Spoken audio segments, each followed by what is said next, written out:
Intégral Placement, Cédric Decoeur, Guillaume Sommerer sur BFM Business. Et on est à vos côtés jour après jour pour tâcher d'être le plus concret dans vos préoccupations liées à votre argent notamment. Et aujourd'hui, on parle de votre déclaration d'impôt avec Frédéric Durand-Bazin. Bonjour Frédéric. Bonjour Cédric. Rédacteur en chef au magazine Le Particulier. C'est désormais une habitude. On reçoit notre petit papier bleu et ces cases sont pré-remplies. Pour résumer, ça veut dire que c'est très simple, on lit, on vérifie, on signe en bas et on renvoie. Alors c'est presque ça si on n'a aucune charge à déclarer.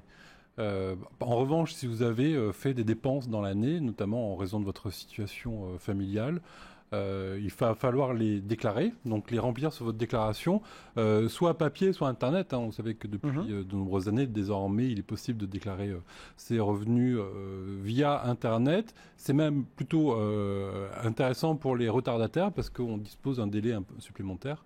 La déclaration de revenus, on doit l'envoyer avant le 27, au plus tard, le 27 mai. Si vous le faites par Internet, vous avez un délai de grâce qui s'étale du 2 juin au 11 juin, suivant votre département. D'accord, donc on peut d'ores et déjà la remplir sur Internet, mais le délai est un petit peu plus long. Quels sont les grands changements cette année ? Alors, il n'y a pas énormément il n'y a pas de changement majeur. Il y a un changement qui va quand même simplifier largement la vie des gens qui continuent à déclarer leurs revenus via leur déclaration papier. Ils ne sont plus obligés cette année de joindre à leur déclaration l'ensemble des justificatifs qu'ils devaient jusqu'à présent annexer à leur déclaration, notamment lorsqu'il y a des dépenses liées, je ne sais pas, à la résidence principale, lorsqu'on a fait des dons, voilà. Donc ça, on n'a plus à les envoyer. Donc ça, c'est la première chose, ce qui veut dire qu'on est maintenant sur un pied d'égalité entre ceux qui font la déclaration papier et la déclaration Internet. Pour autant, il faut faire comme avant. Mais il faut les conserver. Voilà. Il faut les conserver. Vous êtes demandé. Voilà, le temps qu'il peut vous être demandé. La deuxième mesure, c'est plutôt une simplification. Il sera désormais plus simple de déclarer ses revenus par Internet. Vous savez que c'est pas très compliqué, mais il faut se munir d'un tas de papiers pour pouvoir accéder à son espace personnalisé. Il faut notamment avoir son dernier avis d'imposition, plus la déclaration papier qui vous a été envoyée, sur lequel figure un certain nombre de renseignements, donc notamment votre numéro de télédéclarant, votre numéro fiscal, et puis on vous demandait jusqu'à présent votre revenu fiscal de référence, c'est celui qui figure sur l'avis d'imposition que vous avez reçu en dernier lieu. Désormais, on pourra s'inscrire en mettant un mot de passe et ça facilitera largement les choses. Voilà. Donc ça, c'est la deuxième nouveauté. Et puis, comme l'an dernier, il est toujours possible de déclarer ses revenus, si vous n'avez rien à changer, directement à partir de son iPhone ou de son smartphone, de son Samsung, de ce que vous voulez, après avoir téléchargé l'application spécifique éditée par le service des impôts. Mais ça uniquement si on ne change rien. Voilà, il ne faut rien changer. Bon, voilà. Si on a envie de valider la déclaration pré-remplie, c'est simple, par smartphone. Lorsque l'on parle des charges, est-ce que le gouvernement n'a pas décidé de réduire singulièrement la marge de manœuvre tout de même ? Alors ça, oui, mais c'est une tendance qui date déjà de quelques années. Donc aujourd'hui, le cumul des différents avantages fiscaux auxquels vous pouvez prétendre au titre de la déclaration des revenus de 2012, donc ce que vous avez encaissé l'an dernier et les sommes que vous avez dépensées l'an dernier, ne peuvent pas vous ouvrir droit à un avantage fiscal supérieur à 18 000 € plus 4% du montant de vos revenus imposables. Donc c'est moins que l'année précédente, c'était 25 000 €, et c'est encore plus que ce qui vous est réservé pour cette année. Cette année, c'est 12 000 € tout court. Enfin, pour 2013. Voilà. Voilà. On est d'accord. Donc profitez-en une dernière fois. Vous avez encore un plafond à peu près généreux pour déduire le maximum de vos charges. Voilà donc pour le cadre général. On va essayer de passer en revue comme ça les grandes catégories de charges, si vous le voulez bien. On va commencer par les parents qui élèvent ou qui ont élevé seuls un enfant. Alors, ces catégories de contribuables bénéficient d'une part entière au titre de leur premier enfant. Vous savez que dans le système français, on a un système dit du quotient familial. Votre revenu est divisé par le nombre de personne qui est à votre charge, donc, qui est présente dans le foyer. Vous êtes un couple marié, vous avez deux parts, vous avez un premier enfant, vous avez droit à une demi-part supplémentaire, etc. Les parents qui ont élevé seuls leurs enfants ont droit, eux, tout de suite à une part entière. La seule condition, c'est de ne pas avoir vécu en couple au 1er janvier de l'année. Après, vous pouvez vous être mis en couple ou avoir vécu avec d'autres personnes au cours de l'année. Ça ne changera strictement rien. Alors attention, elle n'est pas accordée automatiquement, cette part. Il faut en faire la demande. Donc il faut cocher sur votre déclaration de revenus papier ou Internet la case parents isolés. Donc ça c'est important. Et dès lors que vous l'avez fait, vous aurez une économie d'impôt qui sera plafonnée, elle, à 4 040 €. Donc ça, c'est un avantage à ne surtout pas oublier. Ce qu'il faut savoir aussi, c'est qu'un avantage est également accordé aux personnes qui vivent seules, mais qui ont eu par le passé, qui ont élevé par le passé des enfants seuls également. Donc eux, ils ont le droit à une demi-part supplémentaire. Mais la condition, c'est qu'il faut avoir élevé cet enfant pendant au moins 5 ans sans aide. Et là aussi, il faut cocher une case, c'est la case L, qui est sur la déclaration de revenus. Et là, cette fois, l'avantage fiscal, il est plafonné à 897 €. Voilà donc pour ces parents isolés, pour ceux qui ont engagé des dépenses de garde d'enfants et ou de scolarité. Alors, eux aussi, ils ont droit à un avantage fiscal. Il faut effectivement que le jeune enfant ait été gardé en dehors du domicile. Dans ces conditions, vous pouvez bénéficier d'un crédit d'impôt. Le crédit d'impôt, il est réservé aux parents d'enfants qui ont moins de 6 ans au 31 décembre 2012. Donc, globalement, il faut que les enfants soient nés depuis le 1er janvier 2006.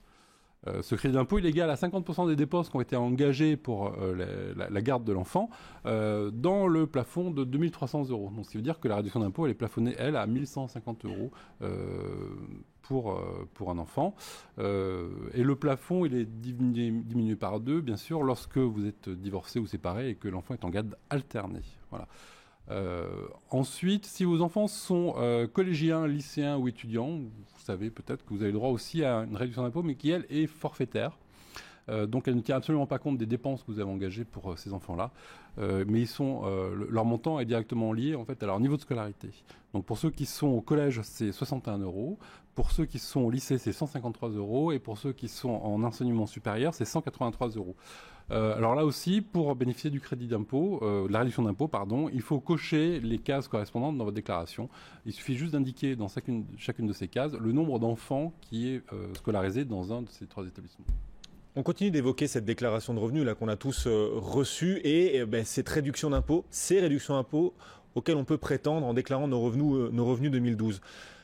Pour ceux qui sont divorcés, pour les parents divorcés, est-ce qu'il y a quelque chose de spécifique prévu dans la déclaration et qu'il faut absolument cocher ? Alors oui, si vous êtes séparé ou divorcé et que vous avez un enfant commun avec la personne que vous avez quittée, vous avez le droit de déduire la pension alimentaire que vous versez pour l'entretien de ces enfants. D'accord. Alors cette déduction n'est pas limitée si les enfants sont mineurs. Vous pouvez la déduire donc en totalité, que la pension a été fixée soit par décision de justice ou non.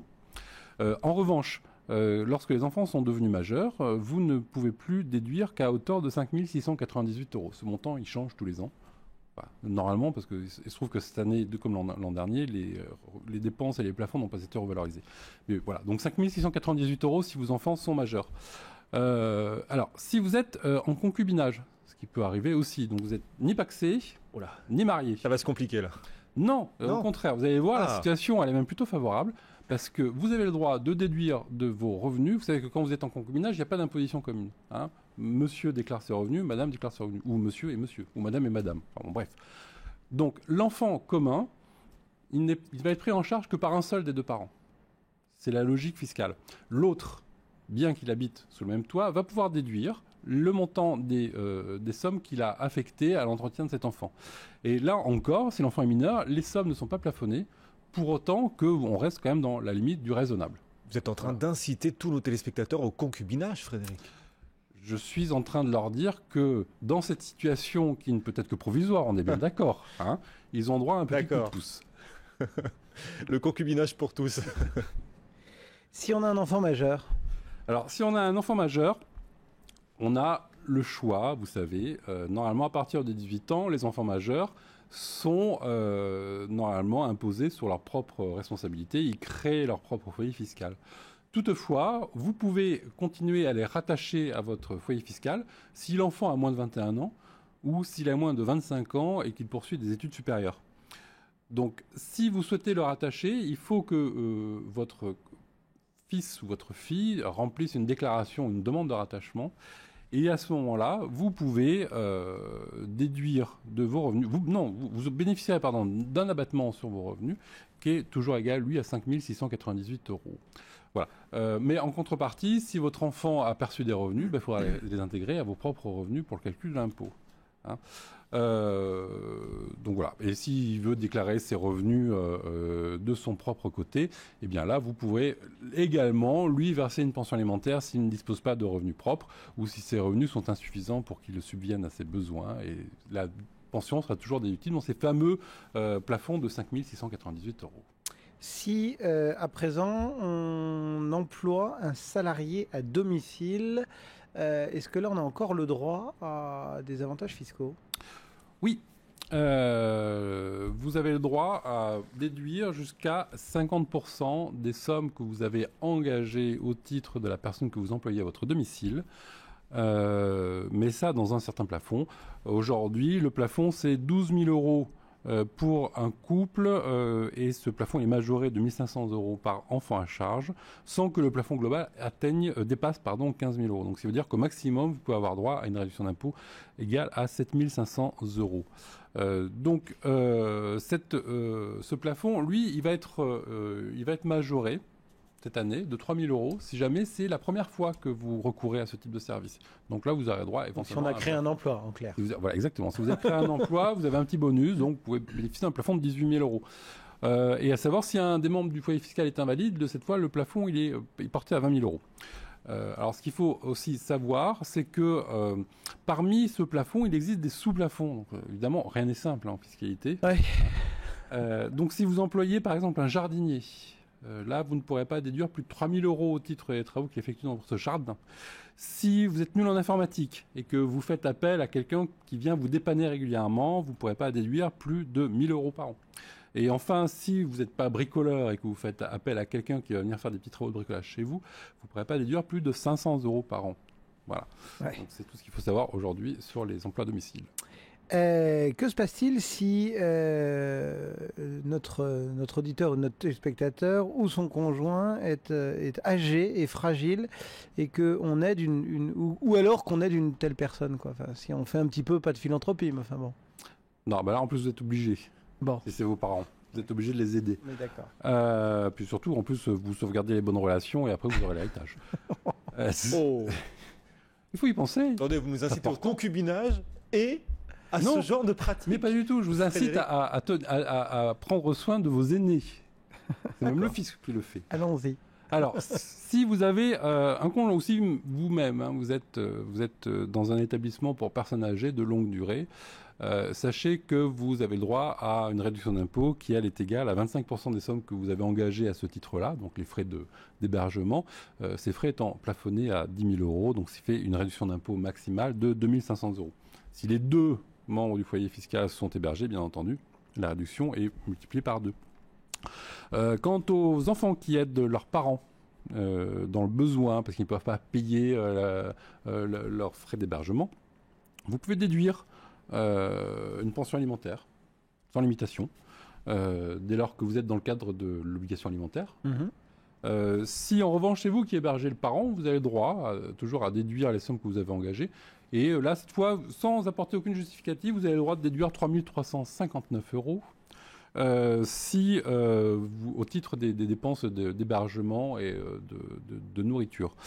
Alors, je vous donne tout un tas de plafonds, mais il ne faut pas que les téléspectateurs s'inquiètent. Ils peuvent porter quasiment les montants qu'ils veulent. Le fisc, lui, va faire office de rabot. Donc, c'est lui qui va appliquer les bons montants. Voilà. Donc on met le montant qu'on souhaite dans la case. Et voilà. le fisc, et puis, si jamais ça dépasse le plafond, le fisc il va prendre son ciseau et puis il va couper dedans sans rien vous demander. Est-ce qu'on peut, pour finir, est-ce qu'on peut prétendre, je vais y arriver, à une réduction d'impôt si on fait des dons ou si on paye une cotisation syndicale ? C'est les cotisations syndicales qui vous fait bagayer ? Ouais, éventuellement. Non, mais déjà, précisons, quand on y viendra, ce que sont les cotisations syndicales. Alors, oui, si vous avez fait des dons, vous avez le droit à une réduction d'impôt.